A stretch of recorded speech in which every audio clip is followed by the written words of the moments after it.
ప్రైవేట్గా వర్క్ చేస్తుంటాడు కాబట్టి ఇబ్బంది కాబట్టి నేనైనా టీచర్ కాబట్టి జనరల్ ఆర్డర్స్ లోపల సమ్మర్ హాలిడేస్లోనా వీకెండ్స్ ఎంత డ్యూరేషన్ ఎంత ఒక 6 months అంటే ఎన్ని వచ్చాయి మనకు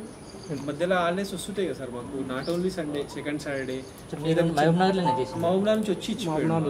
మీ ఊరికి కోజ్కి ఆయన యాక్చువల్ తనది కోజ్కి లోకల్ వర్క్ అక్కడ 40 kilometers కొంచెం ఆయనకు ఎక్స్పీరియన్స్ ఏమన్నా ఉంటే ఇచ్చినాం అన్నట్టు ట్రాన్స్పోర్టేషన్ దానికి అట్లా ఎంతమందిని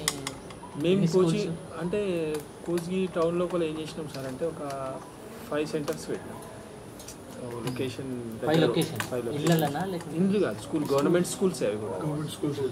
గవర్నమెంట్ స్కూల్స్లో పెట్టి స్కూల్ హెడ్ మాస్టర్ దగ్గర ఫస్ట్ పర్మిషన్ తీసుకున్నాం ఏ స్కూల్కి వెళ్ళినా ఒక 3-4 స్కూల్లో పిల్లలు దగ్గరికి వచ్చేటట్టు చూసినాము చూసి అట్లా ఒక 5 schools నడిపినాం తర్వాత ప్రైవేట్ స్కూల్స్ నుంచి కూడా రెస్పాన్స్ వచ్చింది మాకు కూడా ఇవ్వండి వాళ్ళతో కూడా ఎలాంటి డబ్బులు తీసుకోకుండా ఎవ్రీ వీకెండ్ 6 months చేసి 6 months ఎండింగ్లో ఏం చేసి అసలు యాక్చువల్ థాట్ ఎక్కడ వచ్చిందంటే టోర్నమెంట్ పెడదాం అనుకున్నాం first thought international chess day tournament పెట్టి చెస్ గురించి